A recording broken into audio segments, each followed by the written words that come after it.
Remendar paños, mi hobby, la poesía. Las décimas mi alegría me hicieron aborrecer el trabajo de tener que pescar en un cayuco sin comida ni guayuco ni agua dulce que beber. Buenos días. Hoy, 11 de agosto de 2023, nos hemos reunido en esta sede para participar en el conversatorio del Congreso Historiográfico del Municipio Mara, en relación al título 1, Etnografía, Ancestralidad, Sistema de Creencias, Mitos y Religiones. El Congreso Historiográfico posibilita la investigación científica, el análisis de los conocimientos, saberes y tradiciones ancestrales que debemos consolidar en el presente, que además permiten la superación de las brechas culturales, porque aceleran y hacen fluir los procesos democráticos y dinámicas sociales hacia el futuro, mediante la conciencia de los espacios de tiempo históricamente transitados, para otorgar al pueblo de Mara la libertad de escribir de manera colectiva su historia. Es por ello que este espacio le da la bienvenida permanente a los profesionales, investigadores, sabios, artistas y artesanos del municipio, que en nombre de la historia local se acercan a este espacio. Saludamos a nuestros invitados especiales en la mañana de hoy: ciudadano doctor Elio Morán, director general de la Alcaldía Bolivariana de Mara, coordinador de la Comisión para la Historiografía y Patrimonio del municipio Mara. Saludamos al magíster Lisandro Márquez, al economista e historiador Ildefonso Finol, Choncho, al señor Ender Camargo, también como sabio en la mañana de hoy, al abogado Edison Molero, bienvenido.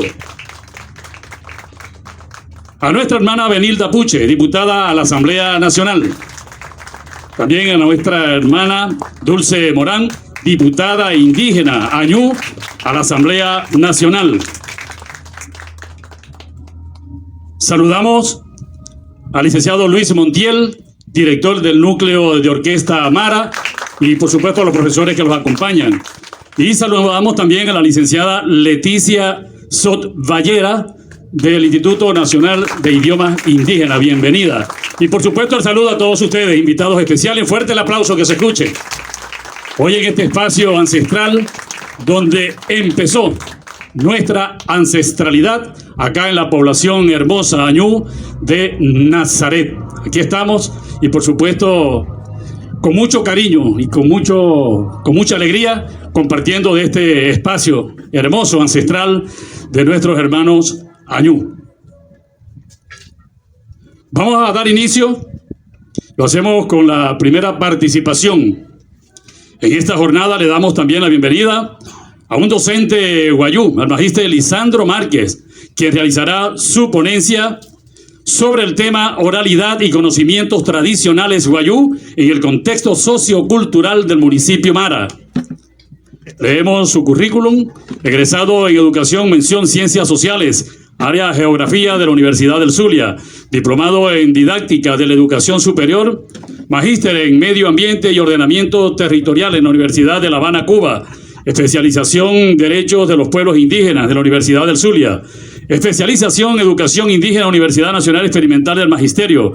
En su experiencia laboral, director de la Unidad Educativa Ana Sara Hernández de Torres, miembro del Consejo Nacional de Educación Indígena, coordinador de la Misión Sucre en la subregión Guajira, coordinador de la Aldea Universitaria Nueva Lucha, concejal indígena por CONIVE, por 2 periodos legislativos, legislador principal por el circuito número 3 del Partido Socialista Unido de Venezuela al Consejo Legislativo del Estado Zulia, por 3 periodos consecutivos. Vicepresidente de la Comisión de Derechos Humanos y Legislación Indígena, Parlamento Indígena de América, Grupo Parlamentario Venezolano.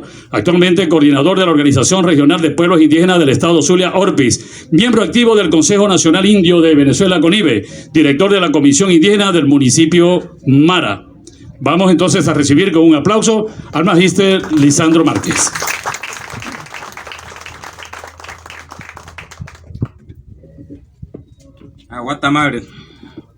Guatemala da wara yo pushwa ya kan hukka ting so kai tis pura ha tu yoten chico wakuai pa ya mara wakuai pa che wa umai he wakuai pa ya no mai pa na wara yo ka año pura horo to warahi rahi na to wakuai pa kas pura hosru este ho ne kararokta not so moña te skuai pa wanai ka para en no horo en shahna horo katia kat sin hereng wakuai pohoro que jamás que kat shahna solo kararokta. Bueno, buenos días. Agradecerle esta invitación en este espacio histórico, ¿no? Primero, estamos en una, yo le decía a Helio a llegar, ¿no? Estamos en la tierra o aguas ancestrales, ¿no? ¿Ah? Bueno, si nosotros decimos los guayos en las tierras ancestrales, estamos en las aguas ancestrales del pueblo Añón, quien dio la cara en el momento de la resistencia, ¿no? Eso lo sabe bien Dulce, Alfonso, Helio, ¿no? Todos los hermanos Añón que vivieron en carne propia toda esta situación en el momento de la llegada de la colonia, ¿no? El doctor Helio Morán, hermano Añón, director general de la alcaldía de Mara y coordinador de este congreso historiográfico, ¿no? Magíster Edison Molero, concejal indígena de Mara, un hermano Añón luchador, conocido como Padre Agua por nosotros los guayú. Madre Tierra es Noelí, economista y de Alfonso Finol, un hermano Añón, conocido desde muchos años desde la Universidad del Zulia y conocedor e investigador, ¿no? De todo lo que es las culturas indígenas y la historia de Venezuela, ¿no? Historia del Zulia. El señor Ender Camargo, sabio de aquí de este pueblo Añón, y saludo, hermano. Miembros del nicho etnolingüístico, Vicente Rodríguez, para recuperar y fortalecer el idioma Añón, ¿no? Representantes de la UEC, de aquí de Socoy, Nazaret, miembros de la comunidad Añón, nuestra diputada de la Asamblea Nacional, Venida Pucha, Tahuarantzvia, y los demás hermanos y hermanas, ¿no? Tengo el menester de agradecer a la historia de estos tiempos, en especial la iniciativa de la reconstrucción de la historia de este municipio por parte del comité organizador de la historiografía de Mara, en busca de la verdad a través de los saberes ancestrales, revivir lo nuestro, un mandato, un legado de nuestro comandante eterno Hugo Chávez, que nos despertó de que la historia verdadera lo teníamos nosotros.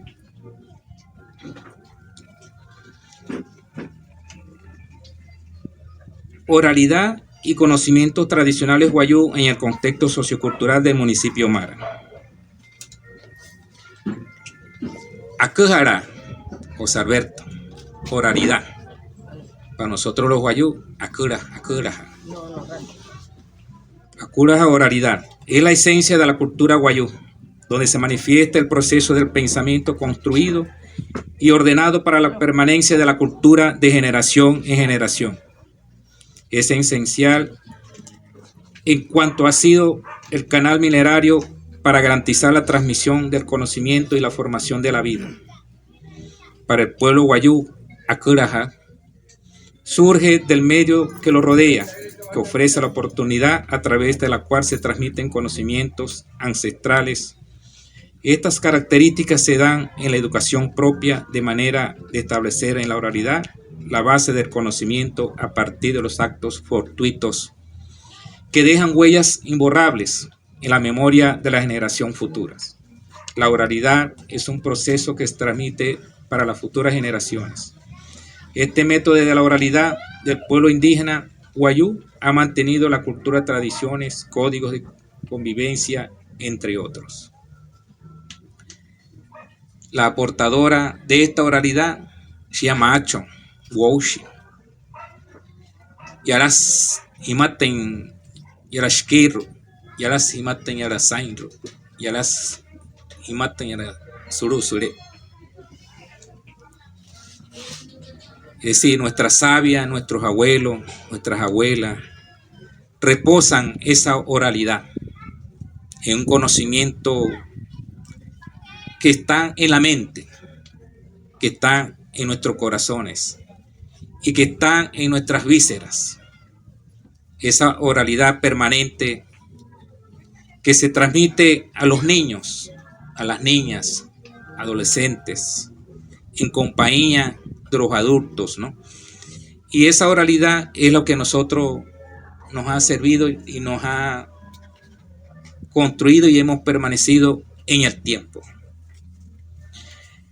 Los españoles no pudieron con nosotros, los pueblos indígenas. Ellos buscaban dónde estaban nuestros códigos, nuestras leyendas, dónde estaban escritas. Pero como lo teníamos en nuestra mente, en nuestro corazón y en nuestras vísceras, en nuestros estómagos, ellos nunca lo pudieron encontrar.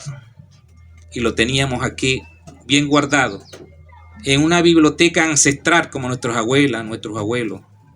Y por eso que para nosotros, los Wayuu, al igual que el resto de los pueblos indígenas, conservamos y adoramos nuestras abuelas, porque en ellas es que está reposando ese conocimiento y que se transmite a través de la oralidad.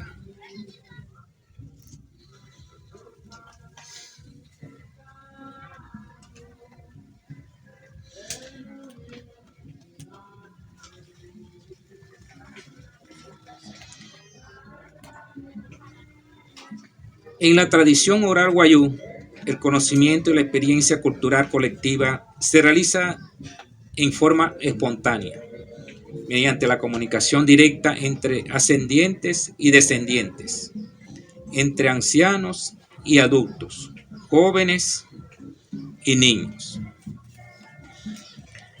Para que podamos resistir y sobrevivir en un espacio determinado, tenemos que pasar por 5 desafíos de la educación propia.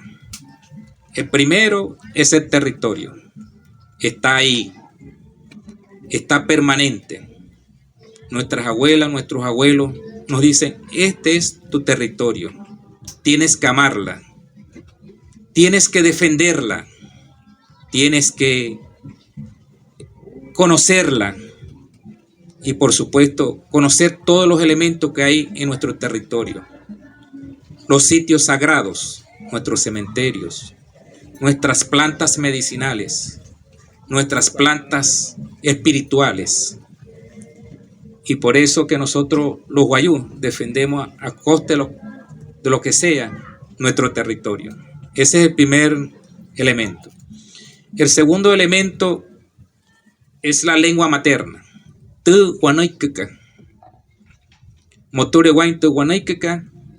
Se pierde la cultura.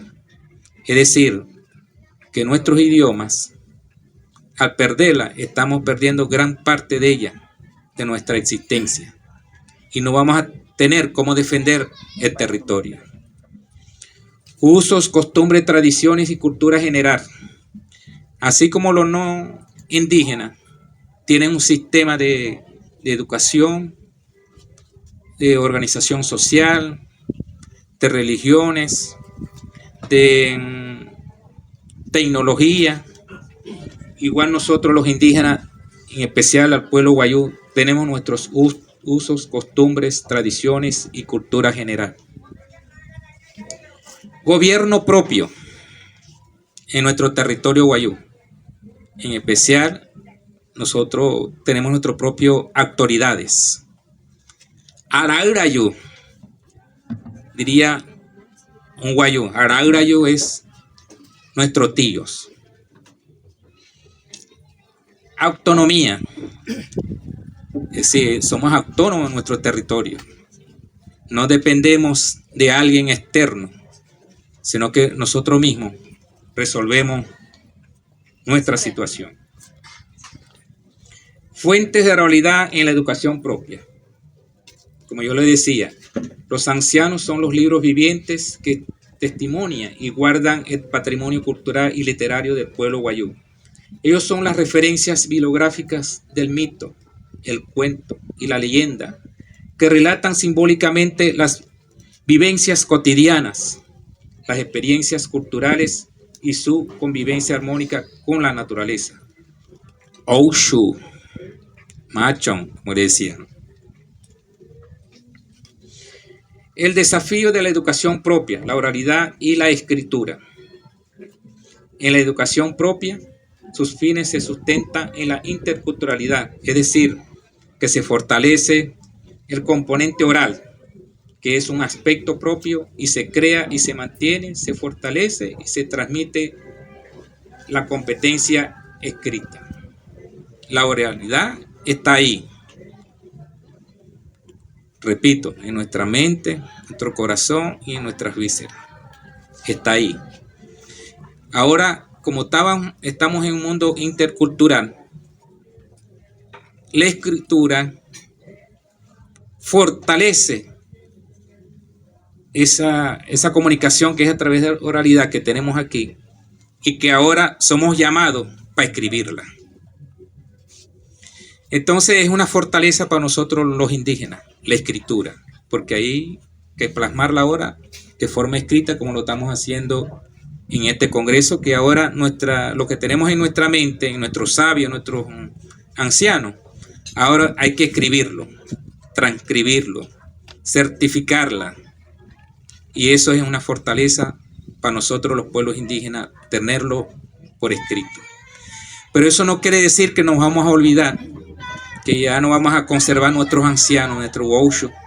Vamos a continuar queriéndola, entrevistándolo, porque acuérdense que es un conocimiento que está en nuestra mente, que tienen siglos guardadas y que ahora somos llamados a escribirla. Así muy choncho, ¿verdad, choncho?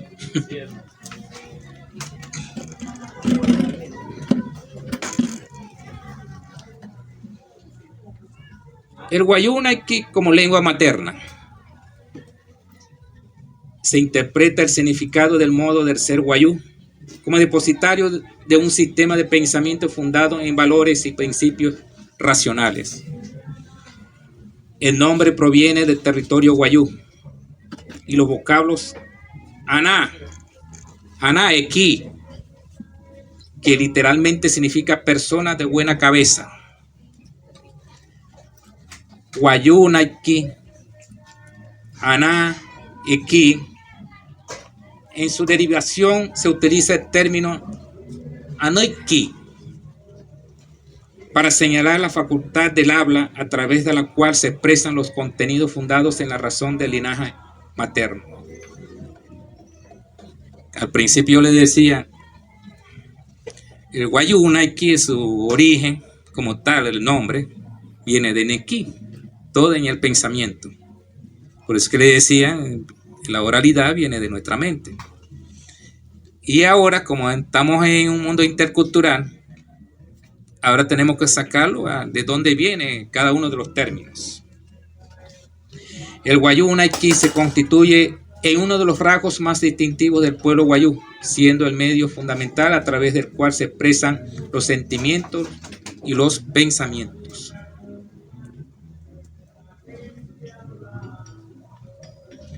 Fonología y morfología del guayú naiki. Según numerosos estudios etnolingüísticos realizados acerca del guayú naiki, este no posee un sistema definido de escritura. que pueda englobar su riqueza y complejidad léxica como la segunda lengua en varios contextos de territorio ancestral. Es decir, no tenemos una sola regla de escritura del guayúnec, igual que los idiomas de los pueblos indígenas y del resto de los pueblos indígenas de Latinoamérica y del mundo, ¿no? Habrá excepciones, ¿no?, donde todos nuestros escritores nos pongamos de acuerdo. Sistema de escritura. Consta de 22 letras, de las cuales 6 conforman las vocales y 16 constituyen las consonantes. Las vocales son lo que nosotros ya conocemos. Acuérdense que estamos interculturales y ahora la escritura viene de lo no indígena. Las primeras vocales ya lo conocemos: A, E, I, O, U. Hay una sexta vocal que se incluye, que es la U. Y las consonantes están conformadas por Che, es decir, CH, J, K, L, M, N, Ñ, P, R, S, y hay uno que es novedoso en el castellano, que es She, T, W y Y.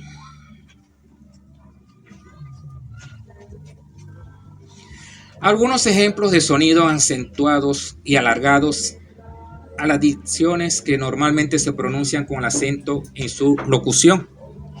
Ejemplo: tayá, yo, piá, tú, niá, él, shia. Tiene un sonido similar al inglés de she. Correcto, shia. Creo que también el pueblo añún maneja también ese consonante de shia, nia. Juyá.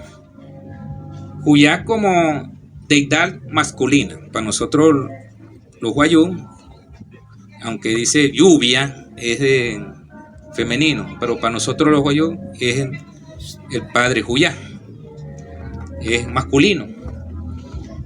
Aseyu, espíritu protector. Esta regla también se aplica en el uso de consonantes, donde algunos son duplicadas para efectos de su pronunciamiento. Ejemplo: ma. Se escribe con 2 M y una A. Ma. Ma. La tierra. Por ejemplo, yonna, 2 consonantes, 2 N. Yonna. Danza tradicional. Utta, con 2 T. Utta. Especie de ave. Guarruta, el caracol. Para efectos de ciertas pronunciaciones se hace un uso especial del glotal, es decir, como un acento encima, diagonal a cada letra. Para efectos de ciertas pronunciaciones se hace una especie de glotal o saltillo, cuya articulación corresponde a una breve pausa que se produce entre algunas sílabas, a manera de interrupción transitoria entre los vocales. Por ejemplo, K-I, es decir, se escribe K-A, y el glotal es como para hacer una pausa. K-I, K-I, sol, ara, mi coagulador, mi ra. Ahí se utiliza el glotal y con las 2 vocales. Mi ra, recreación.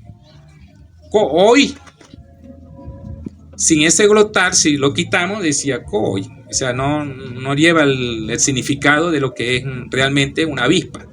En cambio, si colocamos el glotal, dice coy, avispa. Curara, corral.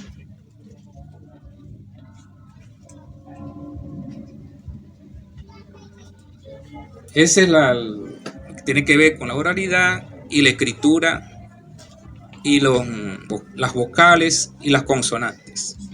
Pero tenemos otro ejemplo muy viva que tiene que ver con la oralidad. que es el sistema normativo guayú.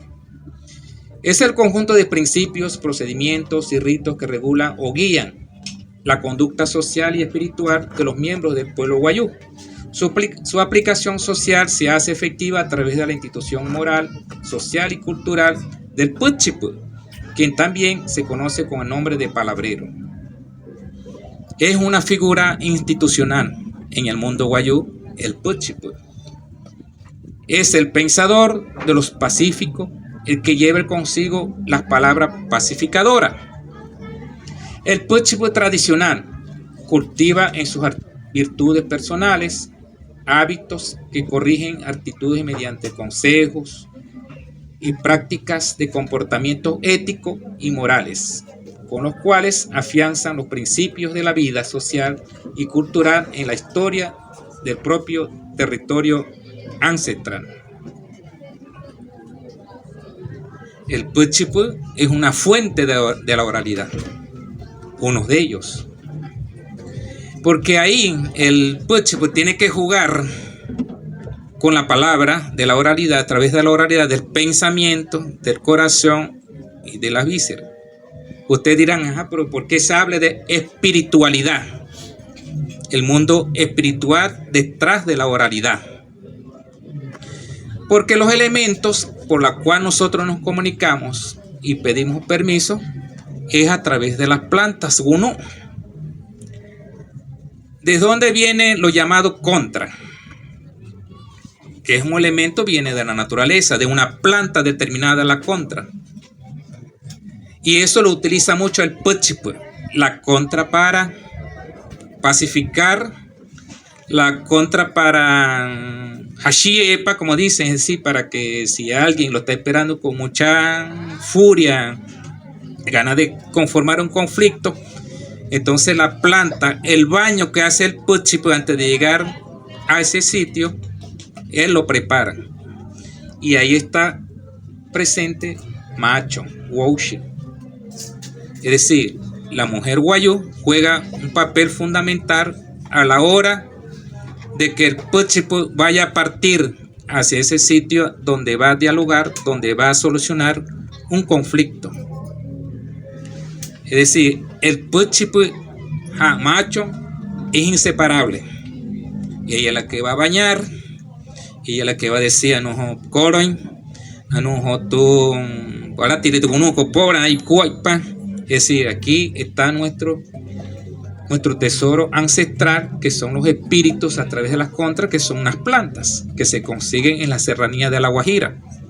Y cualquier persona no lo va a conseguir.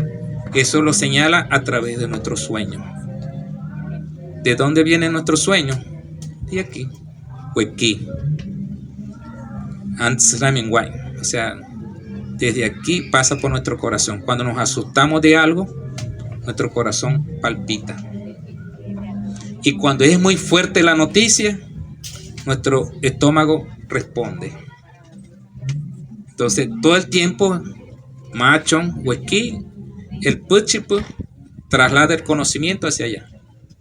Entonces, eso es lo que es la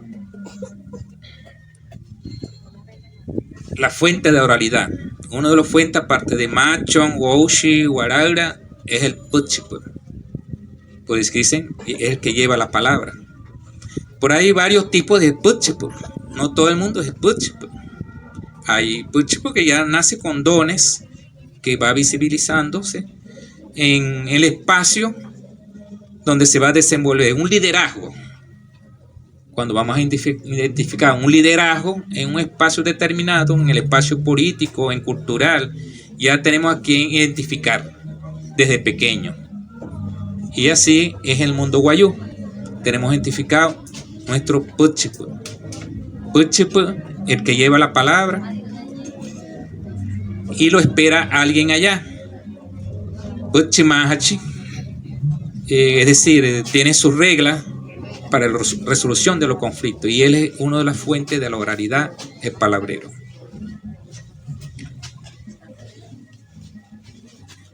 Este es un resumen, pero en el documento original se lo entregamos a Rita y ella la tiene. Reflexión final: preservar la lengua materna para el pueblo guayú representa un factor importante de la identidad que permite la transmisión del sistema de conocimientos tradicionales, comprendidos en creencias, historias, cantos, cuentos, mitos y leyendas, que en sí mismos constituyen el soporte fundamental para la transmisión y preservación de los valores y principios de la vida social y espiritual. Muchas gracias por permitir este espacio tan sagrado. Y cuando venimos a Nazaret, nos recuerda, es hablar de Ildefonso Finol, es hablar de Elio Morán, hablar de la familia Morán, la diputada, es hablar de Luis Caldera, es hablar de Samuel, es hablar de Nixon López, Exio López, es decir, es hablar de muchos sabios que hay en estas aguas sagradas, llenas de tantas historias, llenas de muchas emociones, y que hoy, más de 500 años, todavía estamos aquí, y nuestras armas ahora es el conocimiento, es la preservación y Azurujeweki. Y Anete.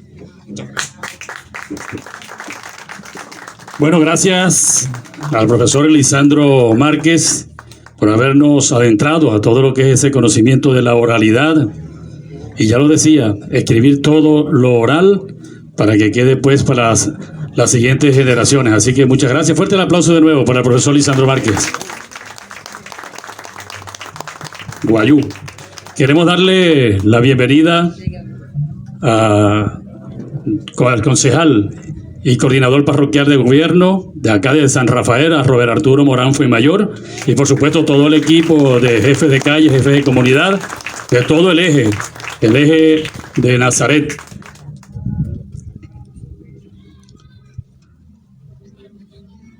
Bueno, vamos a continuar con estas ponencias en la mañana de hoy, y le damos la más cordial bienvenida al economista, historiador, investigador, Ildefonso Finol, hijo de esta tierra de Mara, defensor del pueblo de orilla, a este escenario en su participación, y nos estará hablando acerca de Moán, espíritu de las aguas. Le damos lectura a parte de su currículum: economista, escritor e historiador, diploma de estudios avanzados en historia contemporánea y derechos humanos, experto en Derecho Internacional de Refugiados y Movilidad Humana, investigador en etnohistoria y descolonización.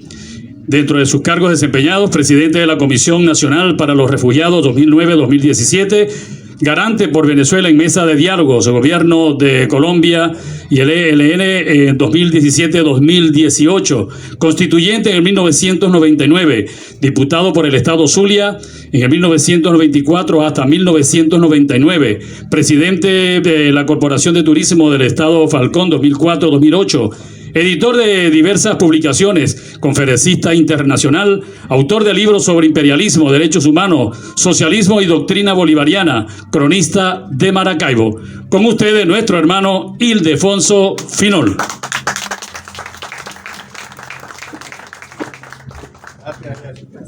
Muchas gracias. Saludo, un abrazo a todos, todas. La verdad que muy agradecido por esta invitación y el esfuerzo enorme que está haciendo la Comisión Historiográfica de Mara. Creo que no tiene parangón en otros municipios, ¿no? Creo que en el país debe ser el esfuerzo más grande, más sostenido que he visto, por lo menos, ¿no? Que soy testigo de que están haciendo este gran esfuerzo. Quiero saludar, pues, la presencia de tantas amistades, gente querida que algunos tenía tiempo sin ver, como el gran Piropo, Ángel Vinicio, y a otros que sí veo frecuentemente, a Dulce por siempre estar como puente, convocándome, a su familia, que están aquí todos, compadre Samuel, por supuesto al doctor Elio Morán, el máximo representante en esta ocasión de las autoridades municipales y buen amigo, primo, hijo de honorables ciudadanos y ciudadanas de nuestras sagradas tierras y aguas. Tienen el privilegio de ser añú y guayú también. En la perspectiva matrilineal es guayú. Además eso, creo que para él debe ser, y para todos nosotros, es un gran honor. Una cosa que se lleva con sentimiento muy grande, de gran valía, de gran fortaleza. Felicitar a Lisandro por una exposición tan breve sobre un tema tan complejo, tan rico, y hecho de verdad con mucha sabiduría, con mucho método. Importante esto. Y eso me complica a mí más las cosas, porque ahora tengo que tratar de por lo menos llegarle cerquita a él. No creo que lo logre. No creo que lo logre, pero lo vamos a intentar con gusto.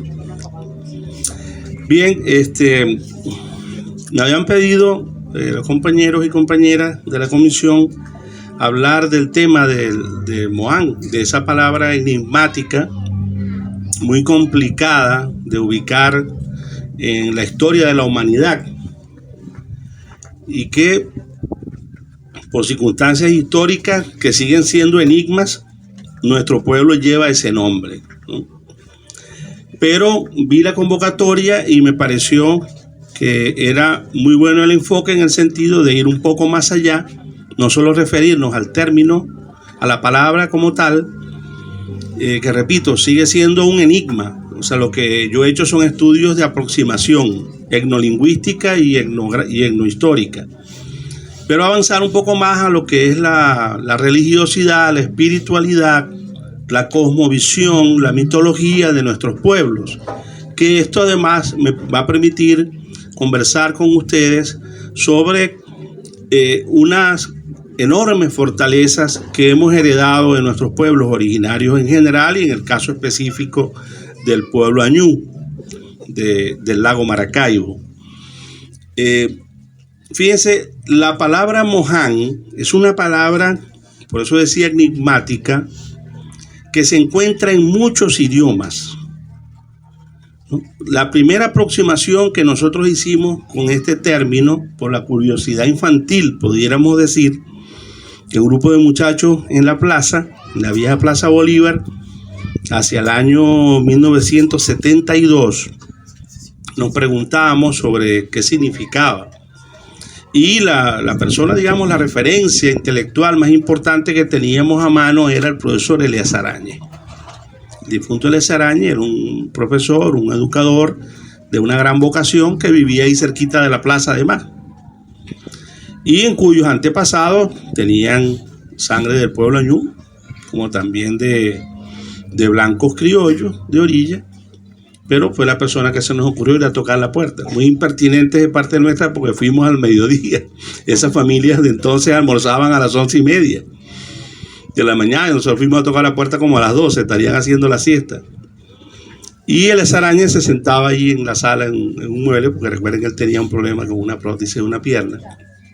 Bueno, yo digo recuerden, y es como si estuviera hablando con fantasmas, porque la mayoría de ustedes son tan jóvenes que no conocieron aquí el único viejo, Araura, Choncho. Bueno, el hombre nos atendió igual, con la gran amabilidad que lo caracterizaba, y lo que nos dijo es lo que él había escuchado. Eso que ya Lisandro, de manera muy pertinente, muy bien explicada, refería de la oralidad, las tradiciones orales de los pueblos, incluso aquellos que perdieron su idioma original materno. Porque Eleazar lo que nos dijo fue, bueno, a mí me contaron unas señoras de Nazaret, le contaron a él siendo joven, ya era un hombre adulto mayor, que era un piachi que vivía entre los manglares y que era así como una especie de sabio, un brujo, un hechicero. Eso es lo que él tenía, la referencia, la única que tenía. Y por supuesto, en mi caso, a mí se me quedó grabado esa escena, porque yo seguí con esa inquietud. Varias veces les he contado, nosotros tuvimos aquí un palafito ahí en la escollera que llaman de los papitas. Los señores, por su papá, por papita, que era el que hacía las embarcaciones aquí de los pescadores, al fondo de donde tenía el poeta Simón Palmar la tienda, la Paraujanita. Y ahí nosotros tuvimos un palafito, el Taller de Cultura Popular Nazaret, donde hicimos trabajo comunitario, político, en la década del 70. Entonces esa inquietud nos quedó y seguimos indagando, buscando información. A finales de los 60 y comienzos de los 70 hubo un estudio, yo digo que es el estudio más serio que conozco en términos etnolingüísticos sobre el Añún Nucú, que lo hizo una mujer de origen franco-belga llamada Marifran Pate. Se llama Estudio Descriptivo del Añún Nucú. Ese es un libro muy bien acabado, un trabajo muy serio de esta señora, y que por suerte, bueno, yo di con uno de sus ejemplares y ahí busqué cuál pudiera ser la etimología de esa palabra moján. Pero aclaro, todo esto son aproximaciones hipotéticas.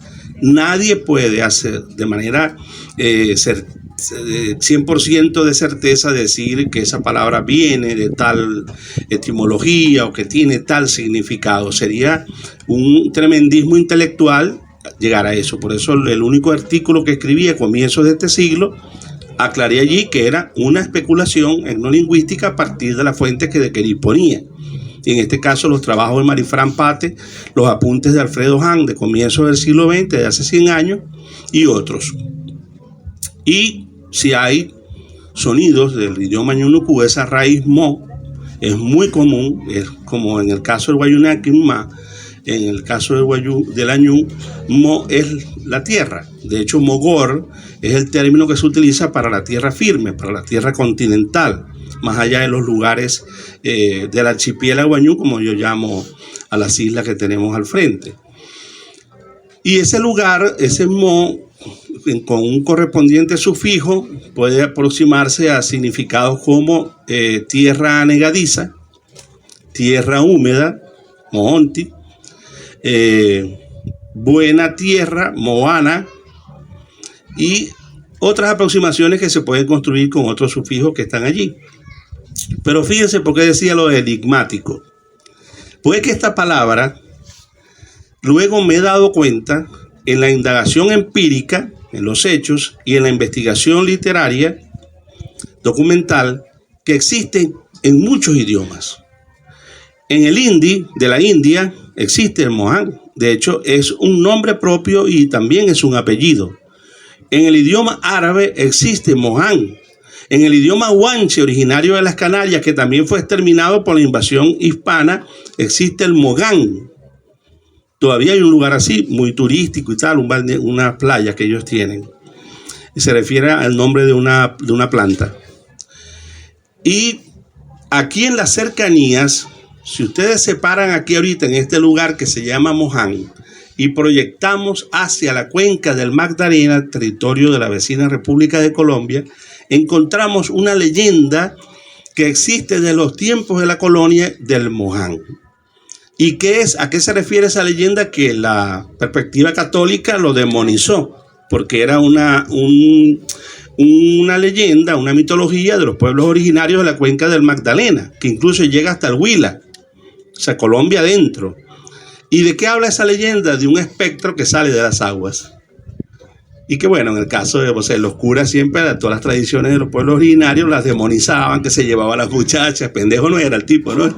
El espectro del Mohán, que se llevaba a las muchachas, que esto y que lo otro, y que salía de las orillas de los ríos, ¿no? Y se surgió esa leyenda, todavía se mantiene esa leyenda en la República de Colombia. Pero vamos a los hallazgos sorprendentes.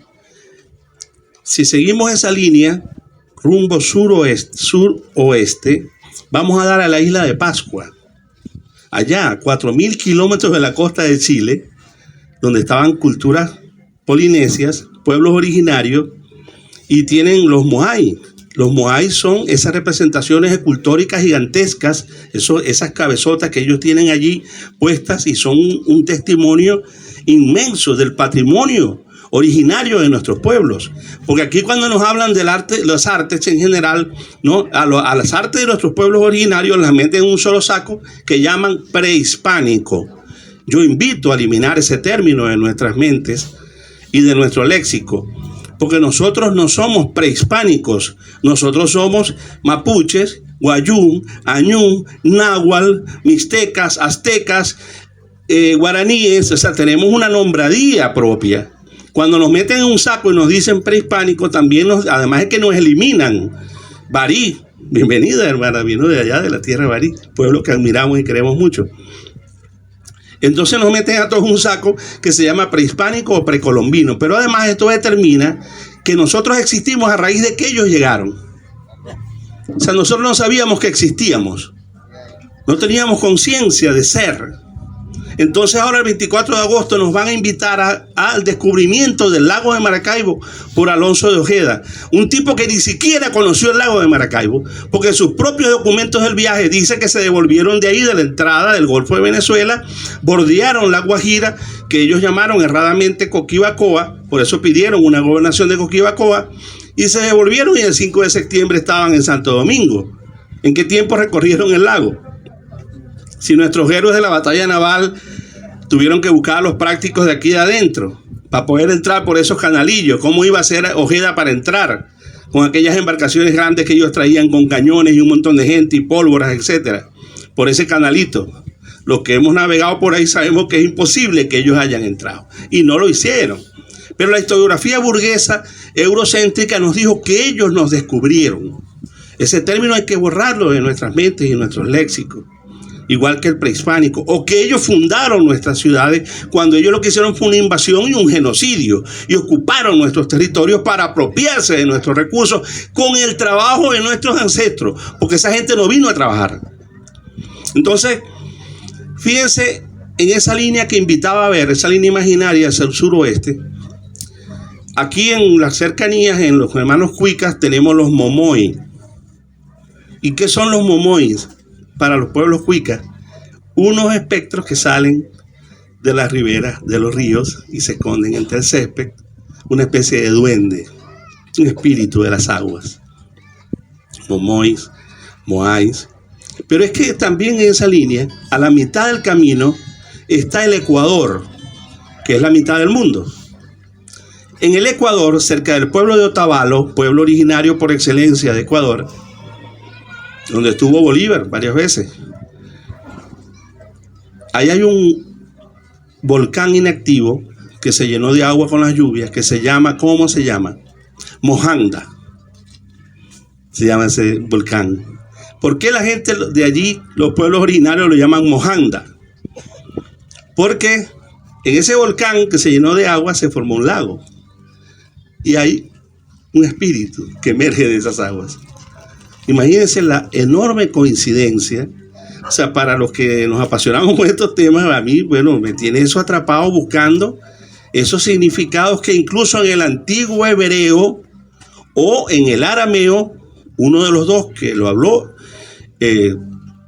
muy probablemente la persona que en la Biblia refieren como Jesús, existe ese sonido también. Bueno, si ya existe en el árabe, imagínense que son idiomas que vienen del mismo lugar del mundo, del Medio Oriente, y que tienen muchas raíces comunes. Entonces, por eso decía que es un término muy enigmático, que además no necesariamente estas aproximaciones, repito, que yo estoy dando, podemos dar como un hecho. O sea, yo no digo Ildefonso Finol descubrió qué significa el Moján. No, yo me he ido aproximando a una inquietud a partir de un topónimo, porque considero muy importante el estudio de la toponimia para la reconstrucción etnográfica.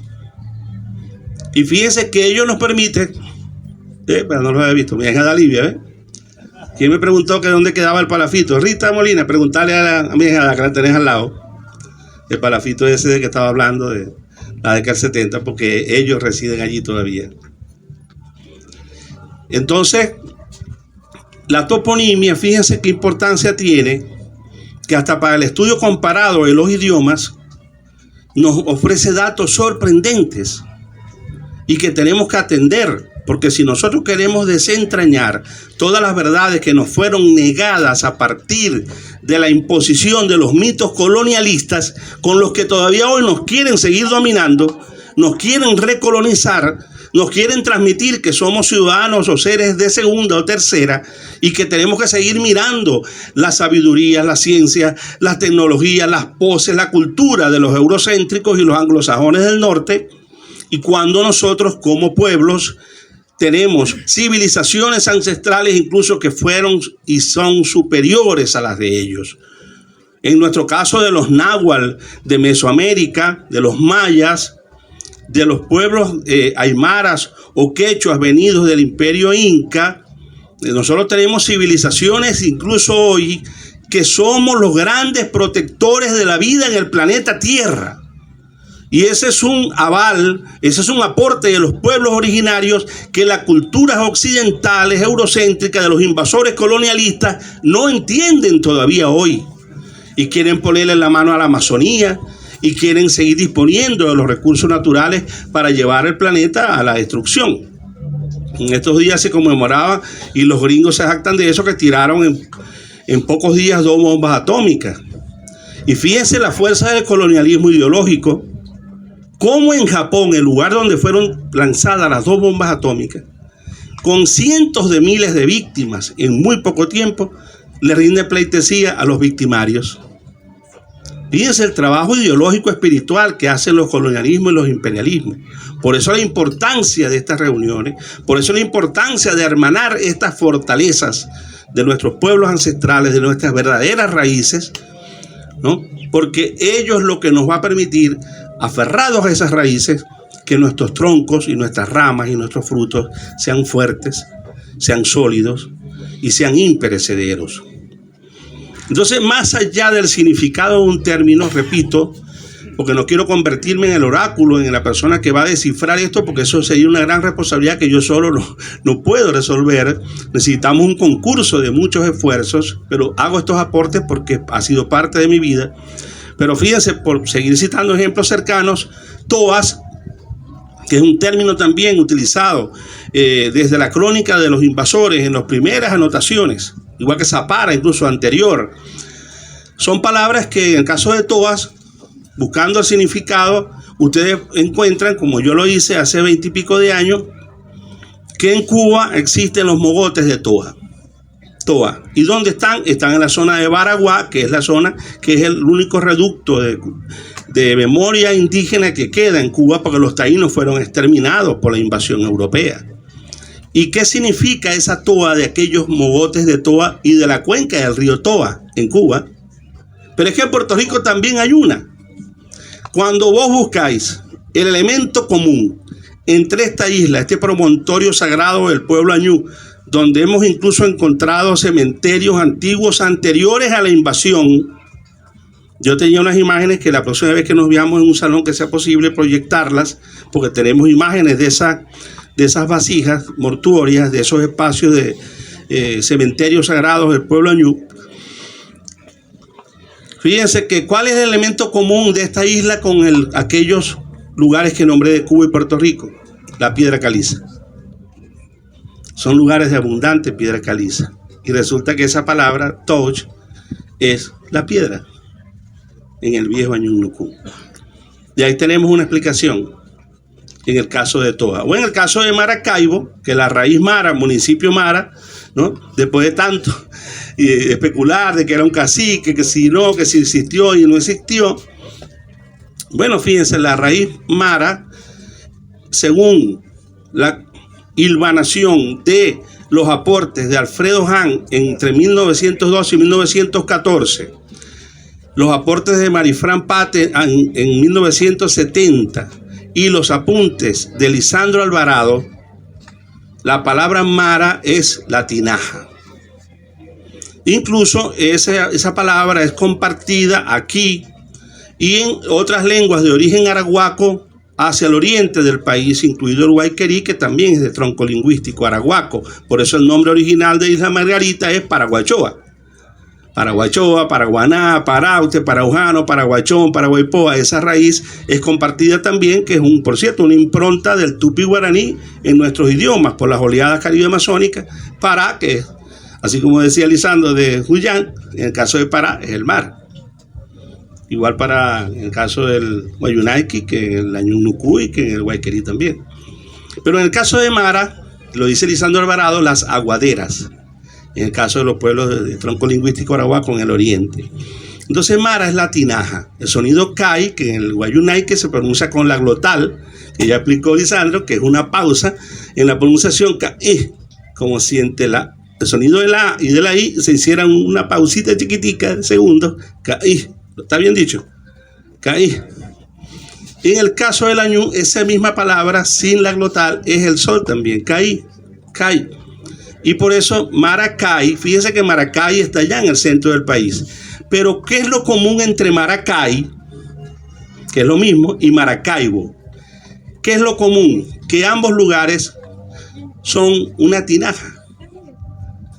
Maracay es un lugar adosado al lago de los Tacariguas, a un lago que llaman Lago de Valencia, mal llamado Lago de Valencia, el lago de los Tacariguas. Fíjense, es un recipiente cóncavo que nos ofrece agua y alimento, es una tinaja.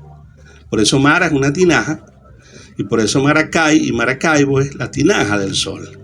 En el caso de Maracaibo, ese sufijo parece que es un préstamo del tupi guaraní también, que viene de Tacuarembó, Paramaribo, que también se le agregó a la palabra Catatumbo, que es de origen barí, que no es más que, dígalo usted, compañera, que es Catatum.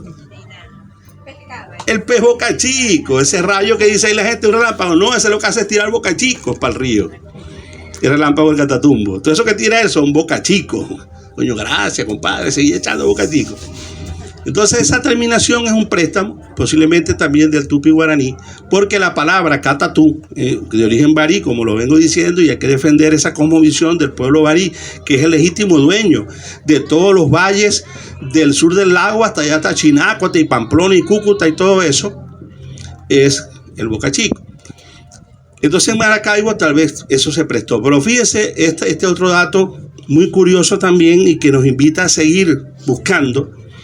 En un trabajo de registro de los pueblos de misiones hecho por los católicos, referidos a muchos pueblos de todo el noroccidente de Venezuela, conseguí en un poblado del suroriente del lago, como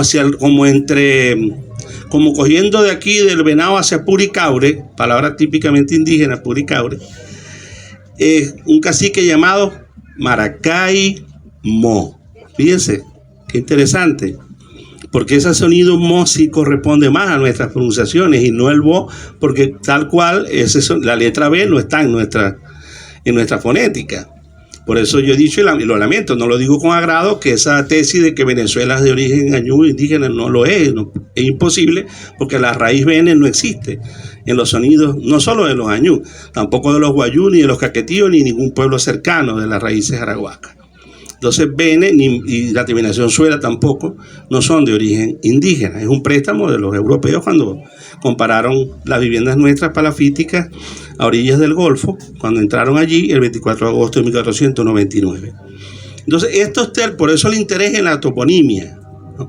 Porque nos permite hacer incluso el mapa de nuestros territorios ancestrales, de cuál era el área de influencia desde el punto de vista cultural de nuestras naciones en el espacio geográfico. Y voy a terminar, ¿cuánto tiempo llevo? ¿Me quedan que 5 minutos? Ok. Voy a terminar con una reflexión sobre los aspectos cosmogónicos, como los quieran llamar. Yo no los llamaría religiosos, porque no encajan en la concepción occidentalizada de la religión. Nosotros no somos monoteístas. Las palabras que se crearon para hablar de un Dios y tal, se crearon a raíz de la imposición a través de las misiones y la presencia de las órdenes religiosas, sean franciscanos, etcétera, de la construcción de una deidad. No quiero meterme en la religión de nadie, estoy hablando en términos históricos, ¿no?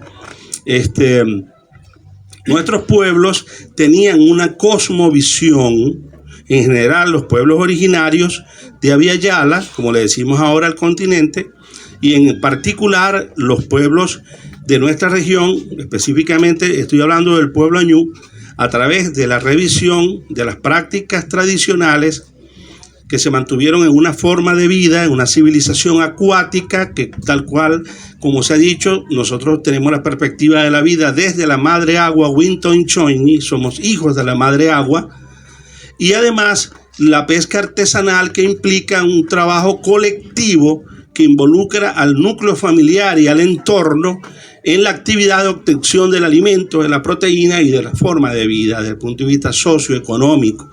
Además de ello, la utilización del entorno ecológico para el resto de las condiciones de vida materiales, dígase vivienda, embarcaciones, etc. Utensilios, incluso las armas. Y esa cosmovisión, esa espiritualidad, esa manera de ser en la existencia se basa en 3 principios fundamentales.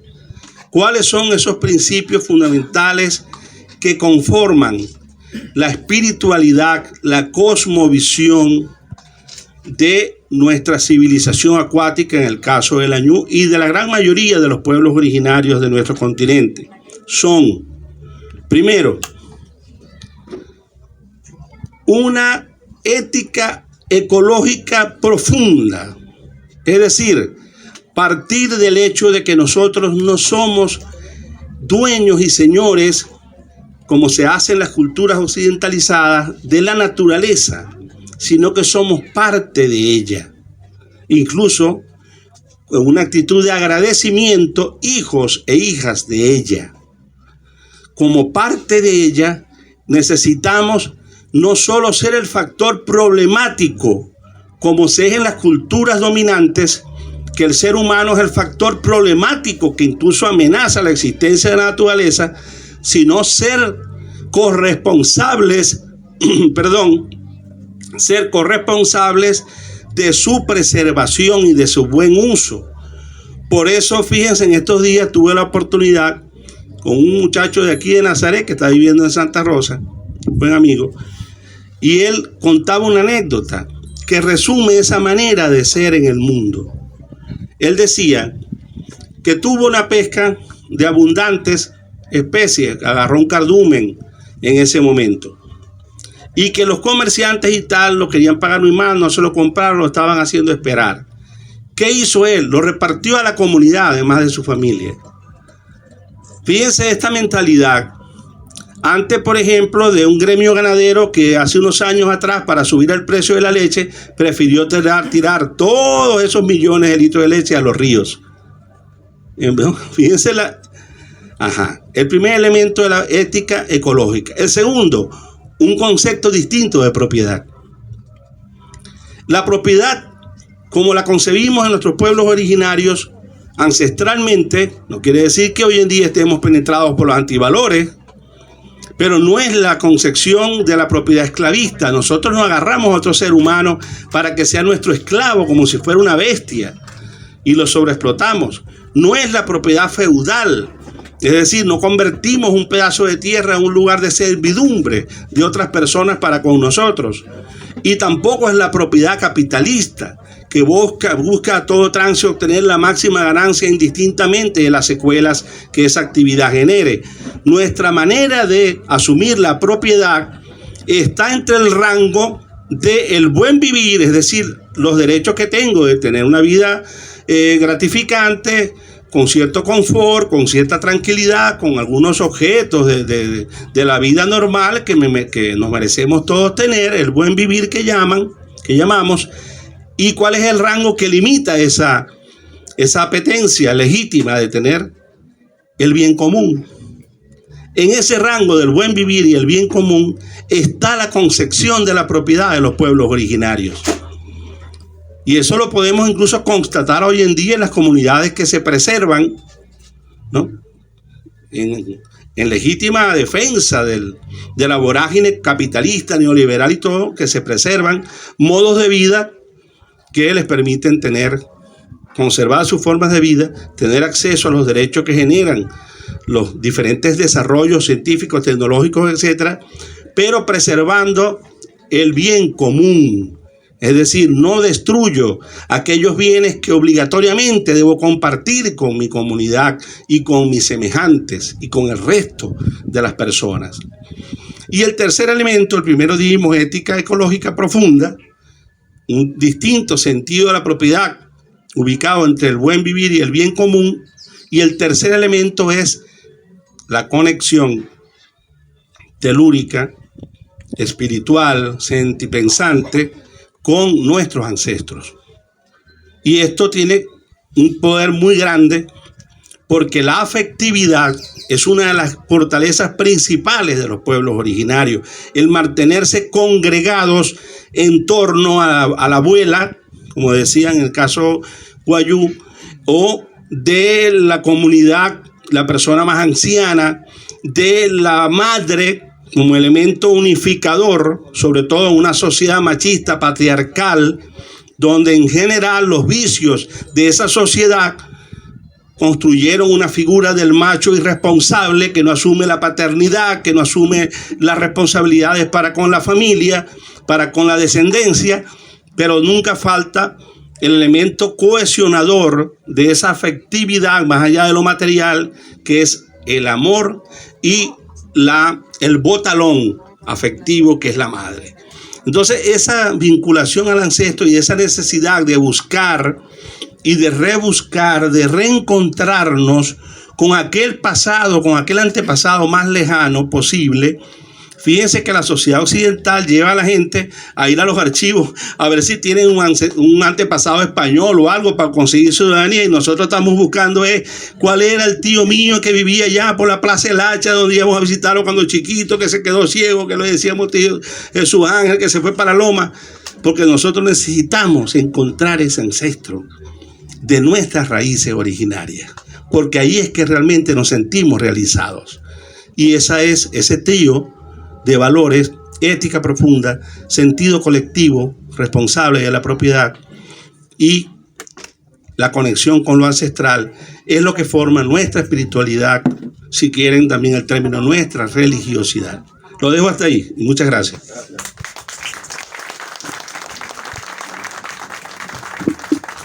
Bueno, gracias a Ildefonso Finol por adentrarnos pues a toda esa creencia, ¿no? Y el origen de la palabra Moán y todos esos aspectos religiosos, espirituales de nuestras comunidades añú. Excelente, de nuevo un fuerte aplauso para el hermano Choncho.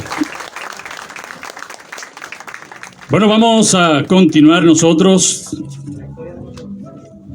Y ahora tenemos, además de los dos ponentes, tenemos también sabios de esta localidad que nos estarán presentando algunas vivencias, algunas anécdotas. Pero tenemos que el añú tiene una relación permanente con la naturaleza. Es el corte del manglar quien los provee para la construcción de los palafitos, los puentes que los comunican, sus embarcaciones. Es por ello que tenemos la presentación del señor Ender Camargo, quien expondrá sobre el trabajo del corte de mangle. Es pescador, patrón de embarcaciones, sabio del nicho etnolingüístico, Vicente Rodríguez del sector Nazaret. Así que con ustedes el señor Ender Camargo.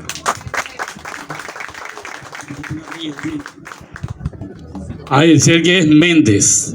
Ender Méndez, fuerte el aplauso entonces para el hermano Ender Méndez.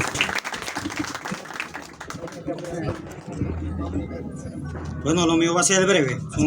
Algo breve. Le voy a hablar de la construcción de los palafitos. Pero no solamente de eso, también voy a hablar de la luna y de los manglares. ¿Qué tipo de manglares utilizamos? Bueno, comienzo con el manglar. Ahí se utiliza varios tipos de manglares, de palo, como es el mangle amarillo y el mangle rojo. El tipo de mangle blanco, hay dos tipos, que es uno liso y el otro es que llaman mulato, que es mucho mejor para la construcción de los palafitos.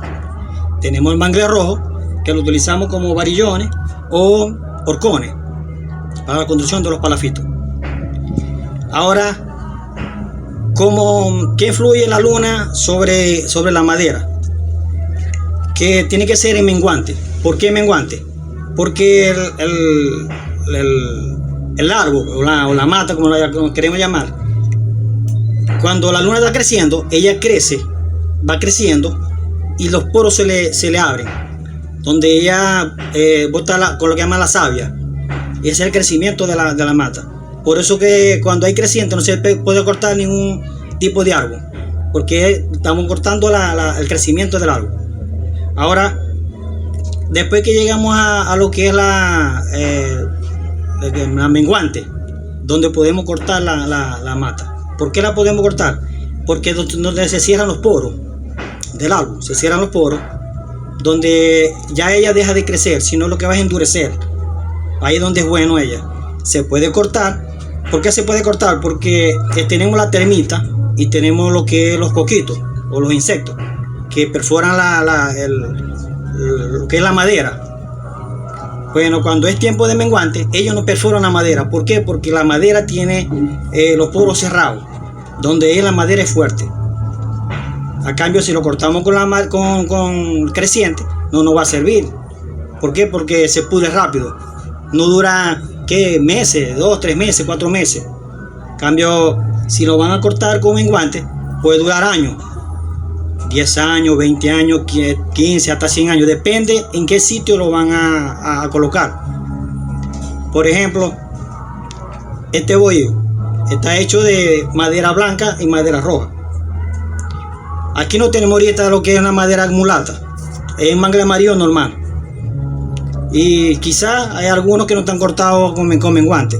Como por ejemplo, estos varillones no están cortados con menguante. ¿Por qué? Porque ya están podridos, están llenos de termitas. Se lo han perforado los coquitos. A cambio, cortándolo con menguante, dura más. Y le hace poco la humedad. Ahora, este tipo de madera, que es el mangle rojo, se utiliza para los horcones. El mangle rojo es el horcón, lo que es el burro, los varillones, porque es una madera más fuerte y más resistente en el agua. Puede durar 1 año, 2 años, depende del mantenimiento de la persona a su hogar. Los horcones tienen una duración de 6 meses, 7 meses. ¿Por qué? Porque se lo come lo que llama uno aquí la broma o el escaramujo. Perfora la madera. Si eso no se lo comiera, eso durará añísimo. ¿Por qué? Porque no se pudre en el agua. A cambio, si nosotros agarramos esta madera, la roja o la blanca, y la utilizamos en la orilla, en lo que es en una salina o en tierra, pues, esa madera ahí no nos sirve. ¿Por qué? Porque que el sol y el salistre pudre la madera, así tenga menguante. Por eso que antes se usaban para hacer las casas antiguas de caliche con concha de coco y bueno, utilizaban mucho lo que era el curarire, que es el curarire, la vera, que eran los palos aptos para poderlo trabajar en tierra, porque no lo pudre el salistre, ni lo comen el salistre ni la humedad. Por eso que duran tantos años. Bueno, esto es todo lo que estoy exponiendo.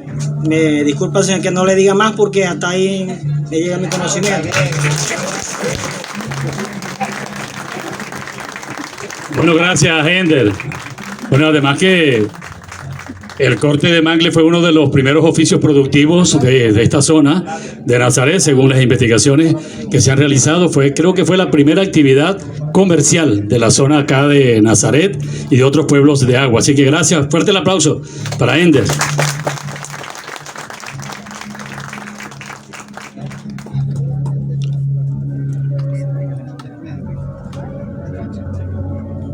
En esta oportunidad entonces llamamos a un luchador social del pueblo originario Añú, quien desde joven ha trabajado en función de la defensa de los derechos de los pescadores de Mara. Hoy nos hablará sobre el arte de la pesca. Y me refiero al abogado Edison Molero. Abogado graduado en la Universidad Rafael Belloso Chacín, magíster en Derecho al Trabajo, graduado en la Universidad Rafael Belloso Chacín. Propulsor para la creación de la Escuela Técnica Indígena Pesquera Canuy Añú, expresidente de la Asociación de Vecinos del Curricán, exsecretario general del Sindicato de Pescadores del municipio Mara, exmiembro del Consejo Directivo de Insopesca, coordinador de Asobañú y Asindiañú, ex jefe de la VC maestra Elena Zulbarán, expresidente de Incumara, Indagromara, IMA, exdirector de la Escuela de Participación Ciudadana y Talento Humano, concejal de los pueblos y comunidades indígenas actualmente. Con nosotros el abogado Edison Molero. Antes de comenzar mi mi ponencia o no, si mi relato, vamos a decir relato porque ponente es ponente y relator es relator y el que echa el cuento, pues. Quiero felicitar al doctor Helio y al equipo de historiografía. Que sea como sea, y no es un secreto, lo voy a decir a Voz Populi. Como concejales, casualidad que el jueves de la semana pasada, no ayer también, pero estamos discutiendo la reforma de la ordenanza de cementerios, de inhumaciones, exhumaciones, de funerarias. Y estas informaciones, que fue la anterior hace unos días, allá a que la hermana María Maya, que está por ahí, saludo María. ¿Dónde estáis, María? Allá está María. En aquellos relatos que dio el hermano Roosevelt, nos cayó bien para la discusión de que el añú es el originario de acá y el guayú originario de allá. Entonces hay una situación con el asunto de los 10 años, de sacar los restos y llevárselos, enterrarlos en el fondo y cosas así. Eso nos dio una idea que tenemos que...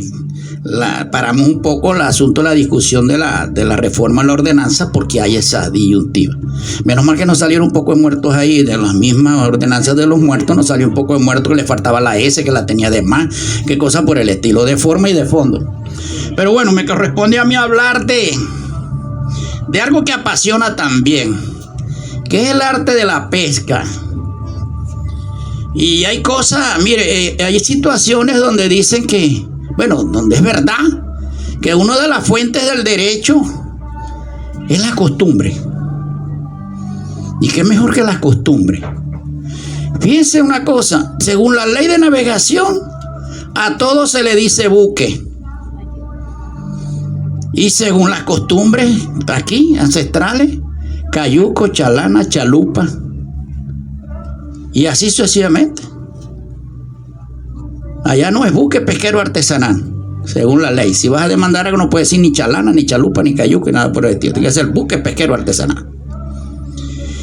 A mí, como me corresponde hablar del arte de la pesca, tenemos que hablar de que la pesca en este aspecto, cuando es para sustento, para la venta, para el consumo, para el trueque, como se utilizaba antes, el añú, nuestros ancestros no solamente trabajaban con la pesca, y era el oficio principal, pero también la uva playera, que es la armeja.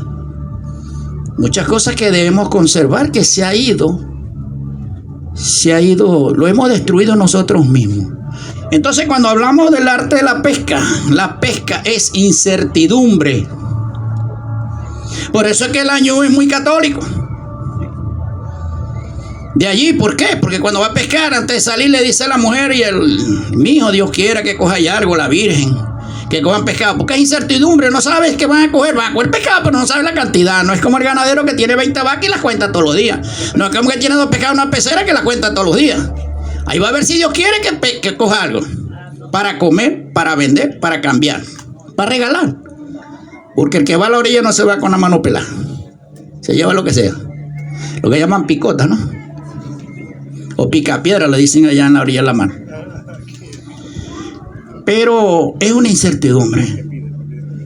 Antes las redes, además de la raíz del mangle, que hacían las cestas y cosas por el estilo, sí recuerdo y lo vi, que esas redes en principio eran de carreto.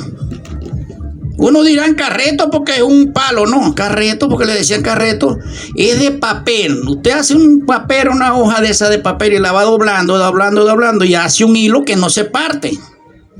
Era de carreto. Cuando iban a pescar, todos los días tienen que sacar esos chinchorros. Creo que el papá de Decio pescó así con carreto. Tenía que todos los días remendarlo y ponerlo a secar para que no se destruyera el chinchorro, la red de carreto. Posteriormente vino la red y llamarían como el nylon, un nylon que le llamaban nylon pelón, algo así. Un nylon suave, era de 2 pelos que llamaban. Y después vino el que está actualmente, que es el plástico que lo llaman monofilamento, porque es de un solo hilo. y es plástico, es destructivo. Anteriormente, para pescar en esos chinchorros de nylon, la mayoría los teñía con la concha del mangle colorado, que llamaba mangle rojo, que era comercializado el mangle conjuntamente con agua playera y todo allá en el malecón, lo llevan por agua. Hay muchas historias y anécdotas y chistes. El tipo de mallas. Cuando uno medía, los pescadores para medir una red metían la mano. Si le cabían 4 dedos de 4 pulgadas. Así. Y el fondo, 50 mallas de fondo. Era por malla. 75 hasta 100, pero la mayoría pescaban la sardina, que nosotros llamamos toda la vida sardina. Nos han metido la vaina de que la sardina allá en Oriente es arenque. Lo que viene en el pote ese es arenque. Y aquí el arenque no lo comen. No les gusta. O sea, no, eso era sagrado. Un arenque no servía. Allá no, el que viene en la sardina. Pero nos decía, vendemos una cajita de sardina de esa de lata. Y era arenque, es arenque. No es la sardina, lo que hay en Oriente. Aquí la sardina es sardina. Y el lebranche que dicen allá que es lisa. Más nada. Una de las diferencias entre la sardina, cuando uno iba a pescar, se paraba en la proa el vigía. Entonces la sardina se veía correr. Hacía una pequeña vaina y corría. Ahí va una bauta y cuando amarraban las lanchas aquí. Un convoy aquí, una pareja de lanchas aquí. Amarraban los chinchorros, la de este con este y otros por allá por debajo. Cuando aquí abría, estos abrían. Ver correr la sardina, abrían y hacían lo que llaman caracol. Estas dos lanchillas que ellas dos hacían el caracol.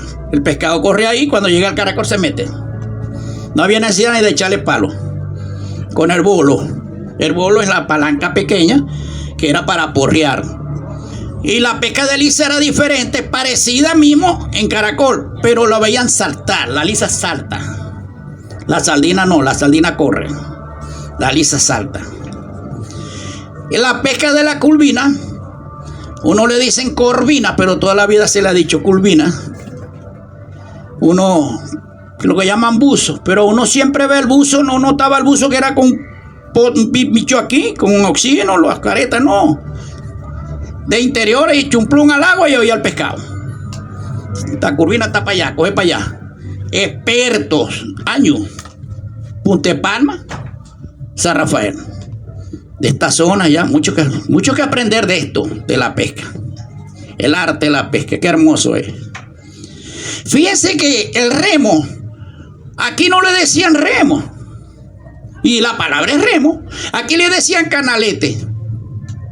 Y resulta que el canalete lo que es la madera, que es muy bonita, amarilla y oscura, como un oscuro casi negro.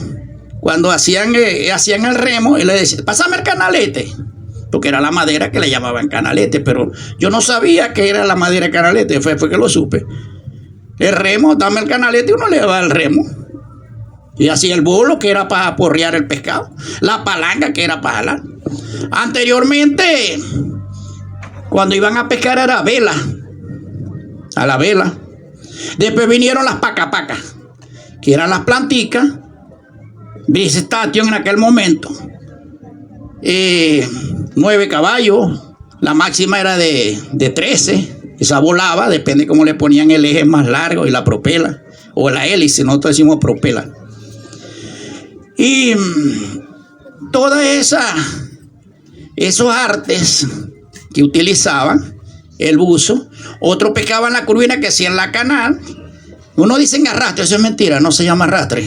La palabra más adecuada es bobeo o algarete, que era el pescado de troneo. Iban individuales, tantas redes, 4,5, 5,5, 6, 7 pulgadas, y oían el pescado, porque la curvina cuando está huevada, que viene a desovar, ella desova aquí en la canal, porque el camarón blanco, que para mí es la segunda en la cadena en los eslabones, en la cadena de alimentación, después del fitoplancton, el camarón el blanco, el Smithy, que ellos desoban allá en Ensenada de Calabozo, que es de Caimarechico mucho más arriba, llegando a Castillete, a 14 metros de profundidad porque desovan en aguas más o menos frías.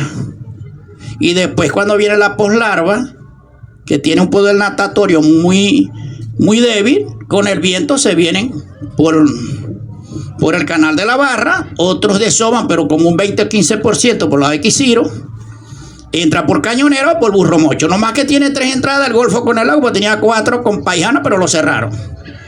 Antes se sembraba mucho arroz para esa zona, por el agua dulce. Y entonces lanzan la red y se amarran aquí 3 horas. El pescado que cayó, listo. Y a veces venían full. Las redes, hay distintos tipos de malla. Está de media pulgada, que eso... miren que el chinchorro camaronero le dicen mandinga. ¿Por qué le dicen mandinga? Porque mandinga es el nombre del diablo. Destructiva. Simplemente. Cuando cogían el camarón, entonces el otro pez ya muerto lo tiraban. O lo tiran todavía. Eso hay que controlarlo. Por eso es que tenemos que hablar con la gente de Insopesca, para poder organizar y ordenar el sistema pesquero del tipo de redes. Porque tienen que pescar a cierta distancia del manglar. Y a veces rodean el manglar pegadito y le dicen aquel palo por la raíz para que salga el pescado. Y eso es lo que está comiendo, porque esos animales cuando entran aquí al río Limón o entran a los olivitos es a nutrirse, a comer. Hay mucha comida ahí, por eso que eso es una brae. Lamentablemente hay mucha historia que contar ahí y echándole culpa a cualquier gobierno que prácticamente ha relegado al pescador a un último lugar. El tipo de las redes llenan lo que llaman flotadores, nosotros le decimos boya, corcha, le decimos corcha, ¿verdad? Le entrallo arriba, entrallo abajo, arriba usa corcha, tanta distancia, usa un flotador, una corcha, una boya pequeñita, depende del número, 1, 3, 4, 2, la que más se usa es la 3. Y abajo, en el otro cordón, otra cuerda, en el entrallo va el plomo. Ahora hay unos que usan para pescar allá en el Golfo, que pescaban el tronillo, era con piedra. Hacían la piedra con cemento, le hacían huequito y ellos amarraban la piedra y no usaban el plomo, porque el plomo se entierra, la piedra se arrastra con la corriente de abajo. Y también utilizan la pesca de anzuelo. Yo estuve recordando hace rato, mientras estaba hablando aquí de Alfonso y hablando el compañero, yo recuerdo que para pescarla, aquí pescaban muchos chuchos. Raya, la raya era un batacazo, pero siempre iban a pescar chucho. La diferencia del chucho a la raya es que el chucho es picudo, que adelante, y la raya es redonda, adelante. Y ellos iban a pescar allá, donde estaba la cipa, la cosa, la lamprea. La lamprea es como una culebra, algo así pequeña, pero era muy babosa. Pero entonces lo agarraban y para que no se le muriera, tenían unas canastas de madera, a veces plástica, cuando vino el plástico, y ahí metían la lamprea viva y la metían entre el agua. Cuando iban a pescar, voy a sacar 4 lampreas, voy a pescar, y dejo las otras ahí. Y la carnada no le faltaba, la carnada. Bueno, la atarraya, el copo, usan una cuerda, ella va de cierre abierto después, así, como un paraguas, cuando abre. Y lo último que es así, cuando se entralla la atarraya, lo usan, se llama seno, es donde el pescado llega ahí abajo, y ahí no sale, es la atarraya. Aquí mucha gente, bastantes pescadores, cuando estaba la situación un poco fregadita, se iban para Zapara en unas canoas. Los llevaba el mismo que le compraba el camarón. Iban a pescar camarón y que sacaban el escaramujo, lo que llaman broma, con un pedazo de machete o de hacha. Lo rapaban la piedra y después lo molían y se lo llevaban unos tobos y allá le echaban la carnada. Decían, lo ponían un palo aquí, otro más adelante, y esos eran los tarrayazos de ellos. Tengo 5 tarrayazos, 5 palos, y ahí nadie se mete, cada quien respetaba, eso sí. Cada quien respeta los tarrayazos, y el que no tiene dice, pero cuando termine de pescar me respeta ese tarrayazo tuyo. El respeto entre ellos. Tiraba la carnada, al rato tiraba la tarraya. Hay una parte En aquel tiempo de INAPESCA, yo fui miembro del consejo directivo de INAPESCA. INAPESCA vino después. Que lo llaman los permisos de volapié. Aquellos que pescan en la orilla de la mar, que lo que jalan jalapatierra, que llaman. Yo lo han visto cuando pasan que tiene aquí amarrado el mecate y van jalando los hermanos guayú. Lo llaman jalapatierra. Los permisos se llamarían volapié, ¿no? Y todavía tiene ese nombre. Pero es bonito ver pescar eso. Mucho picapiedra allá por el costado. A ver qué quedaba para llevárselo. Cuando uno habla de cosas bastante, que uno a veces hay unos que no lo han oído nunca. El avío. Era el pancito con usaba mucho el chinoto. El chinoto no. El orange cro. Que después lo usaban para charrasca. Sí, el tan. Pero el chinoto, el orange cro, porque es la naranja, era más tolerable caliente. Ajá. Y llevaban el pan. Fiado en la tienda. Cuando decía que cogieron, bueno, me van a pagar. Allá había un señor que se llamaba Albino Herrera, de los Herreras. Y él tenía un negocio de cerveza en el Uberal. Ya no existe. Y cuando veía a la gente desaparecer, ¿cómo tuvo el camaroneje? No cogimos nada, Albino. Pran, pran, y cerraba los portalones y se iba para su casa, porque ya le iban a fiar la cerveza. Lo arruinaba. Él decía, ¿cómo tuvo el camaroneje? No hubo. Entonces el avío. Cuando uno habla de artesano, uno dice la palabra artesano, artesanía, pescador artesanal, y preguntarán, ¿y eso qué es? ¿Qué es artesanía? Chicos, nosotros determinamos en las investigaciones que era el esfuerzo físico de la persona, lo que se hace con las manos, no con las máquinas, por eso es que es artesano. Bueno, como decía, las velas, las plantas, volvemos a las plantas, por el asunto que les dije, inseguridad y lo que llaman las pacapacas, que es el ruido que suena en ella, paca, paca, paca, paca. Después vino el fuera de borda. La veda, hay que hablar sobre ese tema.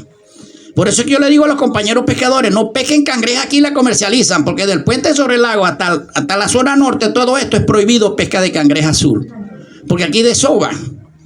Y la mayoría son huevadas. La cangreja usa la hueva por fuera. Y cuando le quitan la hueva le queda así, ovada. Ya saben que está huevada. No hay necesidad de comprobar que tiene hueva, porque está ovada. Después ella se acomoda ya cuando deja de andar alborotada.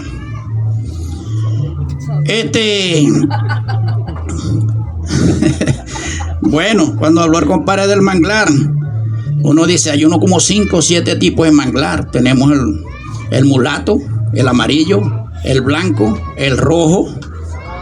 Tenemos el mangle negro. Sí, muchos mangles. ¿Y quién más conserva el mangle que los propios pescadores? Sí, mire, este es mangle. Ahora, pero si vamos a ver, después del planetario para allá, antes veía uno los togogos, flamengos, rosados. Veía los togogos así, ya no veis nada, pues te está tragando el manglar. El manglar también hay que cortarlo, pues si no, eso nos va a comer todo. Que es bueno para el asunto pero hay que conservarlo. Pero un momentico, vamos a ir, ¿cómo es? Hay que regularizar la situación. Bueno, también cuando uno habla, fíjense, el aceite de coco, muchacho. Pero de la abeja, fíjense una cosa, hay gente que dice, tenéis miel de abeja, pero criolla. Lo que llama, Rita sabe, melipona, Rita. La melipona, ellos no sabían que era melipona. Abeja criolla porque no picaban. Medio mordían, andaban así. Y sacaban sus abejas en el mes de julio, agosto, por ahí. Y comercializaban. Pero los cocos, cuando los rallaban, que hacían la comida de coco y hacían el mojito, el aceite de coco. ¿Ustedes no han probado una carpeta con aceite de coco frita? Muchachos, no saben lo que se están perdiendo. Que muy es buena, el aceite de coco. Y se usaba. Y todo el aceite de coco es oriundo prácticamente de toda esta zona. Guayú, para allá de las cocales de Sinamay, que estos lados. Para el pelo, para el cutis. La abuela mía usaba mucho el huevo de la cosca de gallina, la agarraba en la mano de piedra. Tenía una bicha así y lo molían y el polvito eso le echaban. Y era una hermosa abuela lo que tenía yo. Una piel pero hermosísima, ya no se usa. Después vino el polvo sonrisa. La papeleta real y medio. La abeja, cuando hablamos de religión, compañero, muy católico. La Virgen del Carmen, la Chinita, San Benito, y sacan la procesión de la Chinita, siempre va al agua, así como en Margarita, la Virgen de Lourdes, aquí es la Chinita. La nada, y la de aquí, la Virgen del Carmen Nazaret, eso se internacionalizó. Y otra cosa, ¿qué decían antes que semilla? La pepa de mango. Pero la cornalina, se llamaba cornalina, o se llama, pero nosotros le decíamos cornelina.